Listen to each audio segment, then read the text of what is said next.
Pour pouvoir construire un modèle SIRS avec renouvellement de la population et perte de l'immunité, comme nous l'avons vu dans les capsules précédentes, nous allons faire appel au logiciel Berkeley Madonna. Ce dernier permet, dans sa version gratuite, de réaliser des modèles dynamiques avec soit une interface graphique, soit avec une interface non graphique plus proche des équations mathématiques. Nous allons dans un premier temps utiliser le mode graphique en choisissant un New Flowchart Document dans le menu File. La fenêtre centrale est la zone où l'on peut créer le modèle identifié par l'onglet Flowchart. La fenêtre de gauche retraduit en termes formels, en termes mathématiques, les éléments du modèle. La fenêtre de droite nous servira plus tard lors des simulations. Nous allons représenter tout d'abord les 3 compartiments, dénommés réservoirs, dans le logiciel et les renommer S, I et R en cliquant sur leurs noms R1, R2 et R3. Imaginons qu'initialement nous ayons 1000 sujets, tous sensibles à l'exception de un qui est infectieux. Nous allons donc avoir initialement 999 S, 1 I et 0 R. Pour indiquer leur valeur initiale, nous allons cliquer sur le point d'interrogation de chaque réservoir compartiment. Les points d'interrogation disparaissent et les conditions initiales apparaissent dans la fenêtre de gauche. Nous allons maintenant placer les flux, flow en anglais, entre les 3 compartiments en utilisant les noms explicites. Ici, le flux de S à I est la contamination des S. Nous procédons de la même manière pour les autres flux. De I à R, c'est la guérison des I. Attention, pensez bien à ne pas mettre des accents ou des apostrophes. Le logiciel ne les accepte pas. Et voici le flux de R à S, qui correspond à la perte d'immunité des R. Enfin, nous allons considérer la mortalité de tous les compartiments qui représentent des flux de sortie de chaque compartiment réservoir. Mortalité DS, mortalité DI et mortalité DR. Comme nous l'avons vu dans les capsules précédentes, la population est constante. Donc, les flux de mortalité sont compensés par des flux de naissance équivalents. Comme les nouveaux sujets naissent sensibles, ces différents flux de mortalité sont compensés par des flux de naissance S. La manière la plus rapide de les représenter est de directement relier ces flux sortants de I à S et de R à S. Pour le flux de mortalité DS, il n'est pas possible de le relier à S. Le plus simple est alors de le détruire avec l'icône Delete.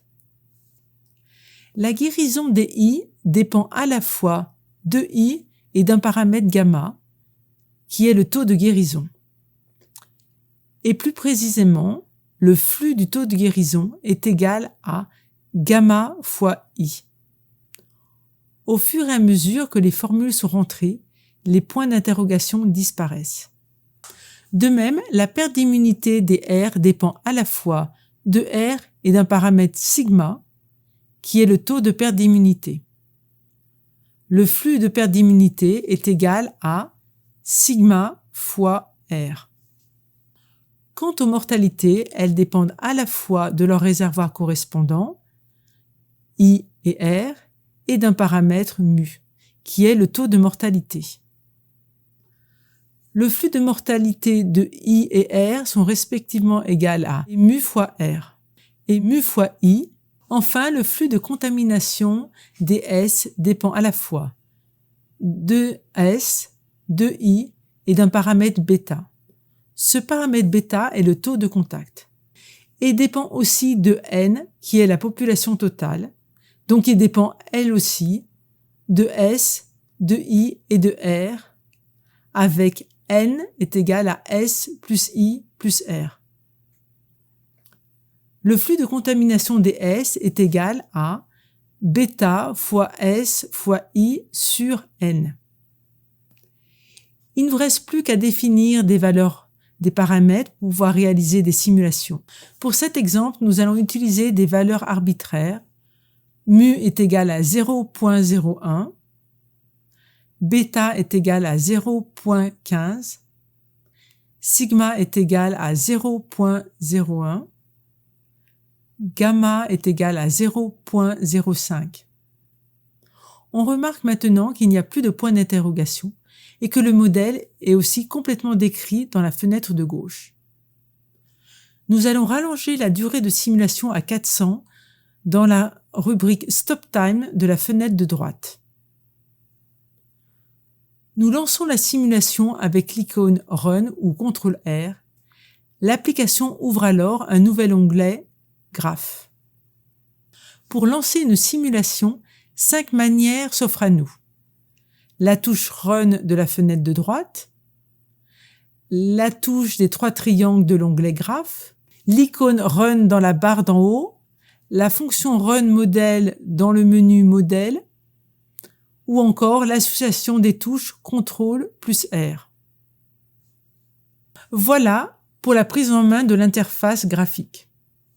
Maintenant que nous sommes un peu plus à l'aise avec l'outil, nous allons passer à l'interface formelle sans interface graphique.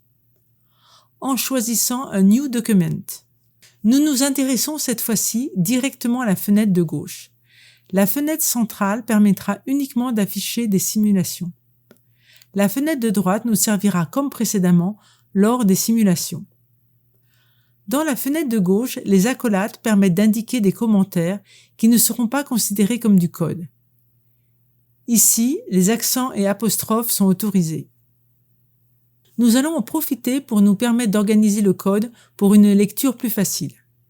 Nous allons faire 3 parties: les équations différentielles, les conditions initiales et les paramètres. Pour les 3 réservoirs S, I et R, nous allons décrire respectivement les 3 équations différentielles et les 3 conditions initiales. Pour les équations différentielles, plusieurs formalismes existent et sont acceptés par le logiciel Berkeley Madonna.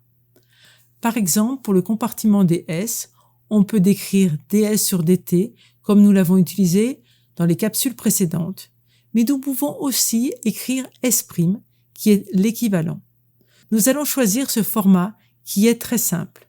Donc S' est égal au flux d'entrée moins les flux de sortie. Les flux d'entrée sont la mortalité DI, mu fois I, plus la mortalité DR, mu fois R, plus la perte d'immunité DR, sigma fois R, moins le flux de sortie de contamination DS, qui est égal à bêta fois S fois I sur N. Pour I', nous avons I' égal au flux d'entrée de la contamination DS, qui est toujours égal à bêta fois S fois I sur N, qui cette fois-ci est un terme positif pour le compartiment I, car c'est un flux d'entrée, moins les flux de sortie de mortalité des I, mu fois I, et de guérison des I, gamma fois I. Attention, le code est sensible à la casse, c'est-à-dire lorsqu'on a affaire à un S majuscule, il faut utiliser un S majuscule et non pas un S minuscule, sinon il y a une erreur de code. Enfin, R' est égal au flux d'entrée de la guérison des I, gamma fois I, moins le flux de mortalité des R, mu fois R, et moins le flux de perte d'immunité des R, sigma fois R. Nous avons maintenant terminé avec les 3 équations différentielles.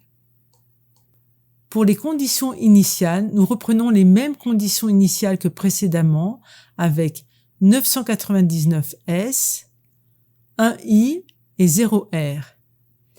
Il est important quand on écrit init, par exemple, pour S, de mettre un espace entre init et S.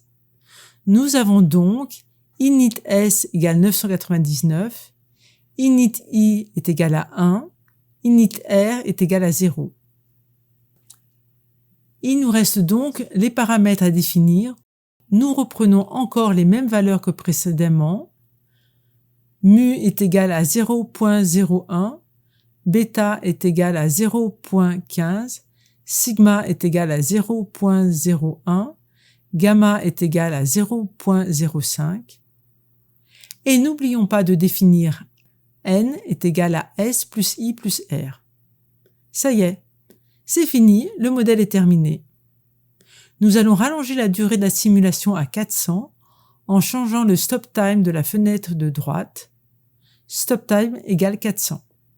Nous lançons la simulation comme vu précédemment, soit avec l'icône Run, soit avec l'association CTRL plus R. L'application ouvre alors un nouvel onglet Graph et nous obtenons les mêmes courbes que précédemment. Berkeley Madonna, comme vous venez de le voir, est un outil dont la prise en main est simple. Nous invitons les personnes intéressées à aller plus loin dans des modèles, à se former sur l'intégration numérique que nous ne pouvons pas développer dans ce module.